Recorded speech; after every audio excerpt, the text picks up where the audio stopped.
तो है आज का टॉपिक वो है पार्ट 3। तो इसको हम डिस्कस करते हैं। ये भी मल्टीपल चॉइस क्वेश्चन जो कि कल हमने डिस्कस किया था, ये यहाँ पे। लेकिन इसमें डिफरेंस थोड़ा सा ये है कि यहाँ पे वो दो क्वेश्चन पूछेगा और उनके लिए आपको एक ही स्टेटमेंट में वो दोनों आंसर देगा। तो इसको जरा पिकअप करना थोड़ा सा मुश्किल होता है। आप प्रैक्टिस करेंगे तो यूज टू हो जाएंगे। मुश्किल नहीं होता लेकिन थोड़ा कंफ्यूजिंग जरूर होता है। तो आप आहिस्ता आहिस्ता जब इसको प्रैक्टिस करेंगे तो आपको समझ आएगा। Part 3. You will hear two food science students called Marie and Colin discussing their final year projects.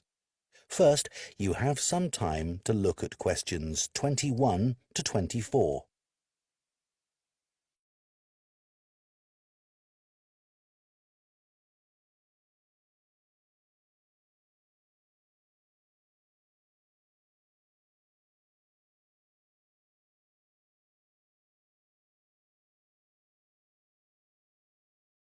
Now listen carefully and answer questions 21 to 24.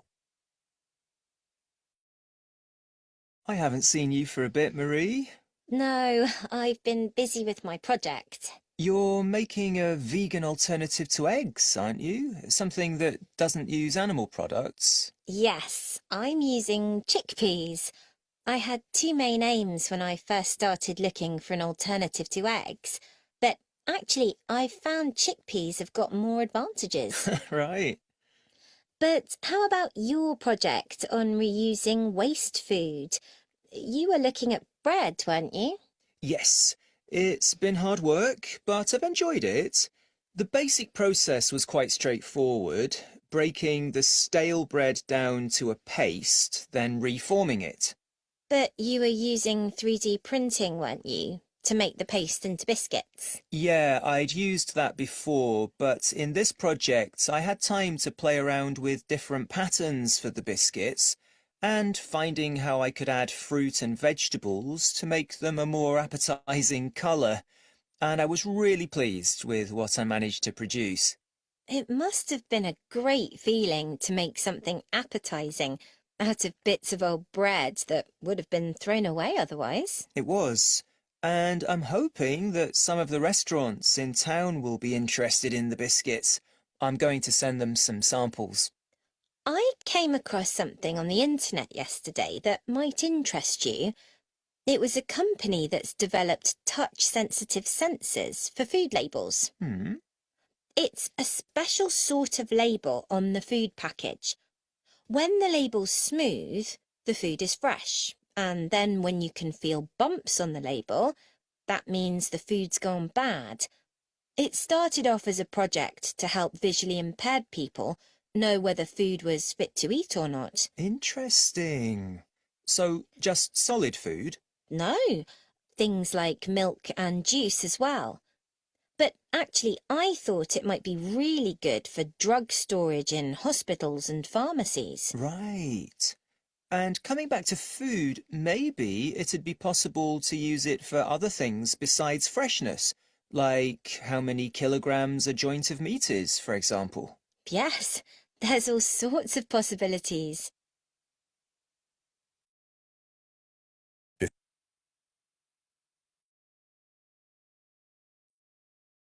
तो स्टूडेंट्स जो हैं वो फूड के बारे में बात कर रहे हैं। तो पहले लड़की ने बताया कि मैं ये वाला प्रोजेक्ट कर रही हूँ, लेकिन तुम क्या कर रहे हो। फिर लड़के ने बताया कि मैं ब्रेड को लेके एक प्रोजेक्ट कर रहा हूँ। उसके लिए उसने सबसे पहली चीज मेंशन की कि जो इसका प्रोसेस था वो बहुत ज्यादा ना बेसिक था। मतलब कि उसे मसला नहीं हुआ उस प्रोसेस को लेके चलने में। इसलिए ये जो प्रॉब्लम्स वाला था ना, इसको मैंने पहले ही क्रॉस कर दिया कि ये वाला ऑप्शन तो नहीं है। तो जो प्रोसेस था वो तो बेसिक था, वो उससे पहले ही सेटिस्फाइड है, तो उसको कोई प्रॉब्लम नहीं आई। फिर उसके बाद उसने कहा कि मैंने लड़की ने पूछा कि तुमने 3D प्रिंटिंग यूज किया। तो उसने कहा नहीं, ये मैं पहले यूज करता था लेकिन अब इस प्रोजेक्ट में मैंने नहीं यूज की। तो ये वाला ऑप्शन भी हमारा क्रॉस हो गया। फिर लड़के ने बताया मैंने कोई ऐसी चीज यूज की है जिससे डिजाइन या कलर मतलब इस तरह की कुछ मैं फूड में ऐड कर सकूं। तो वो आ गया कि वो इससे ज्यादा सेटिस्फाइड हुआ है। फिर उसके बाद उसने लड़की ने कहा कि ये तो बहुत अच्छा तुम्हारा प्रोजेक्ट है कि बजाय इसके कि जो चीजें बच गई हैं उनको जाया किया जाए जैसे ब्रेड वगैरह, तो तुम उससे कुछ अच्छा बना रहे हो बिस्किट टाइप, तो ये उस हवाले से बहुत अच्छा है। तो उसने कहा हाँ वाकई में इस चीज़ से सेटिस्फाइड हूँ। फिर उसने कहा कि आने वाले फ्यूचर में जो रेस्टोरेंट्स के बारे में उसने बात की, वो उसने ये कहा कि फ्यूचर में काफ़ी सारे जो हैं रेस्टोरेंट्स वो इसमें इंटरेस्टेड हैं, तो मैं अभी उनको ये सैंपल भेजूंगा। यानी ये वाला ऑप्शन था ही नहीं, जस्ट उसने आपको डिस्ट्रैक्ट करने के लिए डिस्कस किया। इसी तरह जो 23 और 24 में डिस्कशन हुई, फिर लड़की ने कहा कि एक कंपनी ने टच सेंसिटिव जो है वो भी लेबल जो है वो बनाए हैं। तो आपने क्वेश्चन के कीवर्ड पे जरूर देखना है। उसने ये नहीं कहा कि अ, अभी क्या बन चुका है, वो ये पूछ रही है कि फ्यूचर में इससे क्या क्या डेवलप हो सकता है। तो ये जो तीनों ऑप्शन क्रॉस हुए थे, वो उसने ये कहा था कि इसमें ये चीज है, मतलब उसने फ्यूचर को डिस्कस नहीं किया। इसलिए सबसे पहले उसने ये बताया कि ऐसे लेबल हैं, आप इनको टच करके बता सकते हैं कि जो आपकी फूड है वो फिट है कि नहीं। तो ये तो फूड में मौजूद है, ये फ्यूचर के बारे में बात नहीं हुई, इसलिए ये वाला ऑप्शन क्रॉस हो गया। फिर उसने बताया कि ये जो लोग देख नहीं सकते उनके लिए अच्छा है कि वो टच से ही पता कर सकते हैं कि ये अच्छा फूड जो है फिट है कि नहीं। ये भी उसकी क्वालिटी थी, जो लेबल था उसकी। तो इसलिए भी हमने उसको क्रॉस कर दिया। फिर लड़के ने पूछा कि क्या उसमें तुमने सिर्फ फूड के बारे में उसमें कुछ देखा है, या कुछ पीने की चीजें ड्रिंक्स वगैरह वो भी हैं इसमें। तो उसने कहा हाँ ये भी है। तो ये भी मतलब उसमें क्वालिटी थी। फिर लड़की ने कहा इन सब के बावजूद जो मुझे चीज़ ज़्यादा अच्छी लगी है वो ये है कि इसको हम ये उसमें मेडिकल की चीज़ों में यूज़ कर सकते हैं। तो इसलिए हमारा ये वाला ऑप्शन आगे फ्यूचर में यहाँ यूज़ हो सकता है। फिर उसके बाद लड़के ने कहा कि सिर्फ फूड को चेक करने के अलावा हम उसका वेट, यानी ये कितने किलोग्राम में है, ये भी उस लेबल लेबल से पढ़ के चेक कर सकते हैं। तो ये दोनों चीज़ें फ्यूचर में आनी थी, इसलिए हमारे ये दोनों ऑप्शंस आए और ये तीनों क्रॉस हो गए। जब आप एक दफ़ा फिर अपने एंड पे इस ऑडियो को सुनेंगे, इसको एक बार गो थ्रू करेंगे, तो आपको और भी अच्छा समझ आ जाए। तो इस क्वेश्चन टाइप में उसने देखें यहाँ पे पहले ही बताया हुआ है कि कोई दो फूड ट्रेंड्स हैं उनको डिस्कस करें। वही जो स्टूडेंट्स थे, क्योंकि पार्ट 3 चल रहा है, तो पहले उन्होंने अपने प्रोजेक्ट्स के बारे में बात की, अब वो फूड्स के बारे में बता रहे हैं, मतलब मार्केट के बारे में बता रहे हैं कि क्या कुछ आगे जो भी आप सुनेंगे। तो इसने यहाँ पे ये देखिए मेंशन किया है कि आपने क्या करना है, A to H लेटर्स में से जो भी इस क्वेश्चन का आंसर होगा, यानी इसके बारे में अगर यहाँ आपको जो भी इंफॉर्मेशन मिलती है, आपने सिर्फ उसकी हेडिंग को उठाना है और यहाँ पे लिखना है, ठीक है। तो मैं ऑडियो प्ले करती हूँ, फिर आप लोग साथ साथ इसको देखिएगा।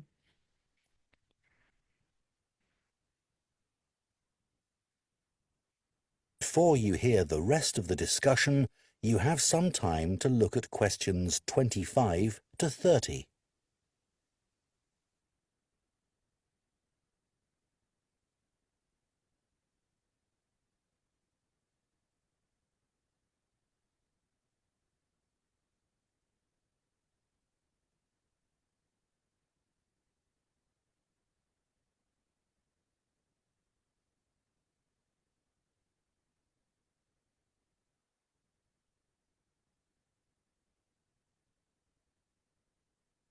Now listen and answer questions 25 to 30. I was reading an article about food trends predicting how eating habits might change in the next few years. Oh, things like more focus on local products. That seems so obvious, but the shops are still full of imported foods. Yes, they need to be more proactive to address that. And somehow motivate consumers to change, yes. One thing everyone's aware of is the need for a reduction in unnecessary packaging. But just about everything you buy in supermarkets is still covered in plastic. The government needs to do something about it. Absolutely. It's got to change. Do you think there'll be more interest in gluten and lactose-free food? For people with allergies or food intolerances? I don't know. Lots of people I know have been buying that type of food for years now. Yes, even if they haven't been diagnosed with an allergy. That's right. One thing I've noticed is the number of branded products related to celebrity chefs. People watch them cooking on TV and then buy things like spice mixes or frozen foods with the chef's name on. I bought something like that once, but I won't again. Yeah, I bought a ready-made spice mix for chicken, which was supposed to be used by a chef I'd seen on television, and it didn't actually taste of anything. Did the article mention ghost kitchens used to produce takeaway food? No, what are they? Well, they might have the name of a restaurant, but actually they're a cooking facility just for delivery meals. The public don't ever go there. But people aren't aware of that. It's all kept very quiet. So people don't realise the food's not actually from the restaurant. Right. Did you know more and more people are using all sorts of different mushrooms now to treat different health concerns? Things like heart problems. They might be taking a big risk there. Yes, it's hard to know which varieties are safe to eat. Anyway, maybe now we matching heading भी कहते हैं, आपने heading match करनी होती है। तो इसमें उन्होंने अपने फूड ट्रेंड्स को डिस्कस किया, फिर दोनों बंदों ने अपनी राय दी कि इसके बारे में हमारे क्या ख्यालात हैं। तो सबसे पहले उन्होंने डिस्कस किया कि जो लोकल प्रोडक्ट्स हैं उसके बारे में दोनों ने अपनी राय दी है। तो जो लड़की थी उसने ये कहा कि जो हैं कंज्यूमर्स हैं, जो रिटेलर्स हैं, उनको क्या करना चाहिए कि और ज़्यादा सख्ती वाली बात तो है गवर्नमेंट पे की थी, इसके बारे में और ज़्यादा मतलब होना चाहिए, फोकस करना चाहिए और चीज़ों का पता रखना चाहिए और इसके सोल्यूशन को जो है ना इनकरेज करना चाहिए। बात उसने की, जब उसने इनकरेज का वर्ड बोला और कंज्यूमर्स का बोला, तो चूंकि लिसनिंग में पैराफ्रेजिंग होती है, वर्ड्स जो हैं वो सेम टू सेम यूज नहीं होते, तो हमें पता चल गया कि वो इसके बारे में बात कर रहा है, तो हमें यहाँ से हमारा आंसर मिला। फिर वो सेकंड पे आया, उसने कहा कि अननेसेसरी जो पैकेजिंग है उसके बारे में बात करते हैं। तो फिर लड़की ने कहा कि गवर्नमेंट को जो है इस पे खास तवज्जो देनी चाहिए। इसका मतलब यहाँ पे क्या, स्ट्रिक्ट रूल्स होने चाहिए। यहाँ गवर्नमेंट का लफ्ज तो हमें नजर नहीं आ रहा, लेकिन रूल्स होने चाहिए। तो रूल्स कौन बनाती है, गवर्नमेंट ही बनाती है। तो इसलिए हमें पता चला कि हमारा ये वाला जो है वो आंसर हमें मिल गया।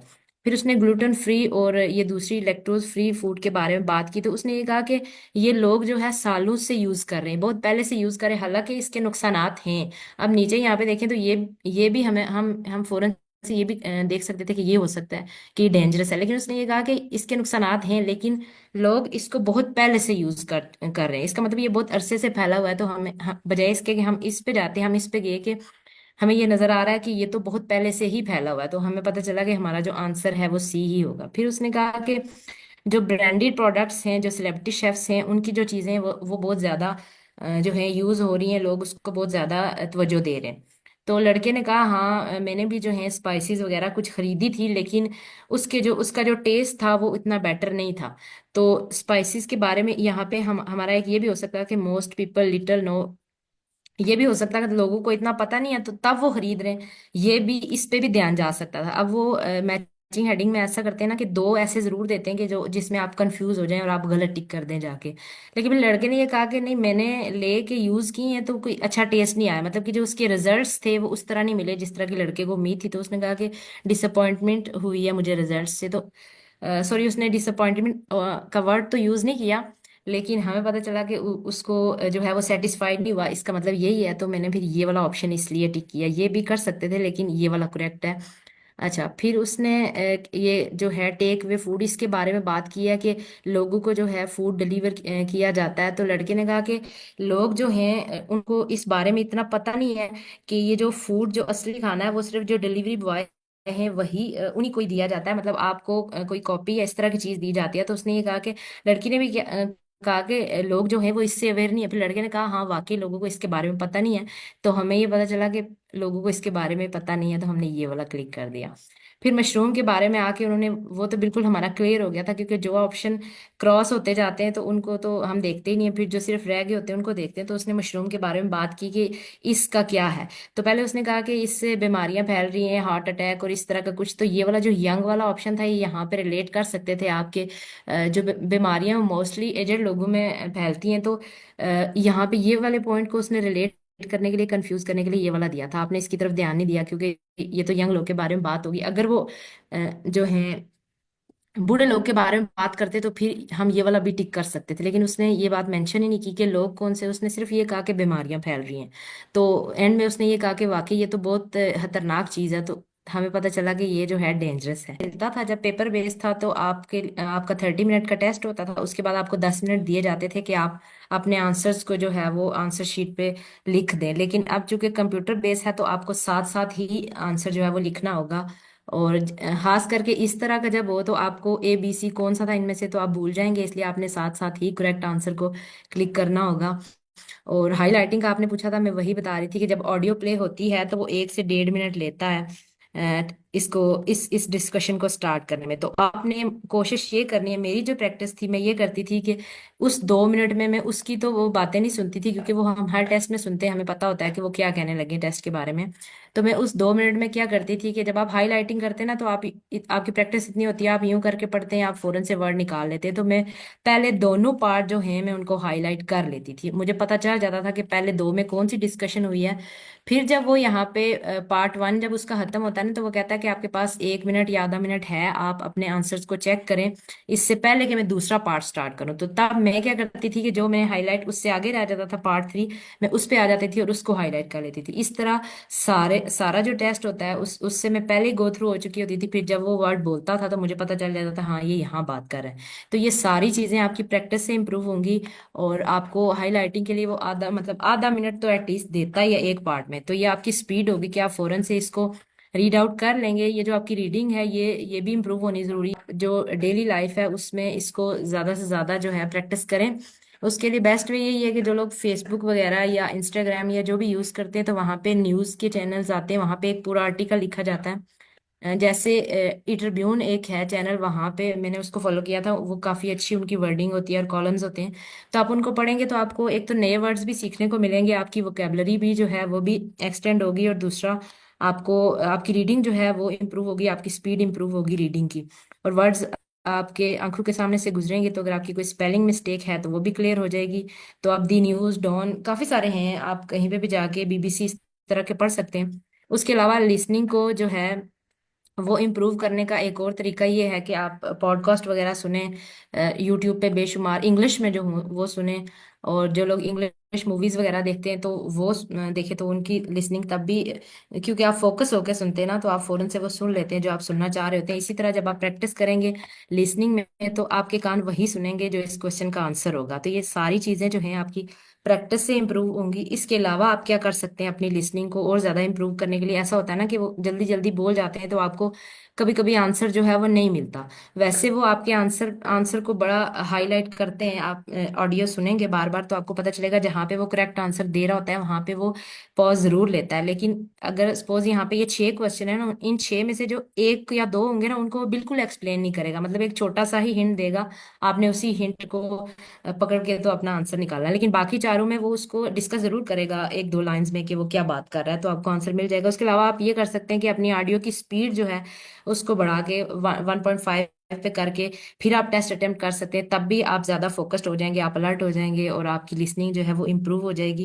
ये वाला जो पार्ट है इसमें एक थोड़ी सी बुरी खबर है, वो ये होती है कि जो ऑडियो है ना आपके बाकी जितने भी पार्ट है, पार्ट 1 2 3, उसमें वो क्या करता है कि जब 5 या 6 क्वेश्चन खत्म होते हैं तो वो उसके बाद आपको टाइम देता है कि आपके पास अभी थोड़ा सा टाइम है कि आप इससे नेक्स्ट क्वेश्चन देख लें। जैसे पार्ट 1 में वो करता है 6 या 7 क्वेश्चन डिस्कस करता है, फिर कहता है कि आपके पास अभी टाइम है, आप अगले 7 से 10 तक देख लें। लेकिन यहाँ पे वो ऐसा नहीं करता, वो शुरू में ही आपको मेरे हिसाब से 56 सेकेंड देता है कि आप जो है इसको गो थ्रू कर लें। तो 56 सेकेंड इनफ होते हैं, आप आराम से इसको गो थ्रू कर सकते हैं। तो फिर उसके बाद वो एक ही फ्लो में पूरा जो है वो पार्ट वो लेके चलता है और उसके रिलेटेड बताता है। और एक और बात इसमें होती है वो ये कि क्योंकि ये एक एकेडमिक टॉक होती है या कुछ भी लेक्चर वगैरह होता है तो इसमें नेम्स और डेट और इस तरह की चीजें जरूर होती हैं, तो आपने उनको जरूर हाईलाइट करना है और उन्हीं पे ही फोकस रखना है। मतलब जब उस लाइन पे आएगा तो आपने उसी पे फोकस रखना है क्योंकि वो उसी के बारे में डिस्कस कर रहा होगा। अच्छा, ऑर्डर से आते हैं, लाइक अब 31 के लिए वो अपनी टॉक में बोलेगा तो आपने यहाँ पे एग्जैक्ट वर्ड तो यूज नहीं करता ना, पैराफ्रेजिंग होती है। तो आपने बिल्कुल ये भी नहीं देखते रहना कि वो यही इन्हीं में से कोई वर्ड जो है वो यूज करे, शायद वो इसका कोई सिनोनिम यूज कर ले। तो आपको ये वोकेबलरी वगैरह जब आप एक्सटेंड करेंगे तो आपको समझ आने लग। Part 4. You will hear an archaeology student giving a presentation on an important site in Ireland called the Cagey Fields. First, you have some time to look at questions 31 to 40.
Now listen carefully and answer questions 31 to 40. For my presentation today, I'm going to talk about the Keiji Fields in the northwest of Ireland, one of the largest Neolithic sites in the world. I recently visited this site and observed the work that is currently being done by a team of archaeologists there. The site was first discovered in the 1930s by a local teacher, Patrick Caulfield. He noticed that when local people were digging in the bog, they were constantly hitting against what seemed to be rows of stones. He realized that these must be walls, and that they must be thousands of years old for them to predate the bog which subsequently grew over them. He wrote to the National Museum in Dublin to ask them to investigate, but no one took him seriously. It wasn't until 40 years later, when Patrick Caulfield's son, Seamus, who had become an archaeologist by then, began to explore further. He inserted iron probes into the bog to map the formation of the stones, a traditional method which local people had always used for finding fuel buried in the bog for thousands of years. Carbon dating later proved that the site was over 5,000 years old and was the largest Neolithic site in Ireland. Thanks to the bog which covers the area, the remains of the settlement at Keiji Fields, which is over 5,000 years old, are extremely well preserved. A bog is 90% water, its soil so saturated that when the grasses and heathers that grow on its surface die, they don't fully decay but accumulate in layers. Objects remain so well preserved in these conditions because of the acidity of the peat and the deficiency of oxygen. At least 175 days of rain a year are required for this to happen. This part of Ireland gets an average of 225 days.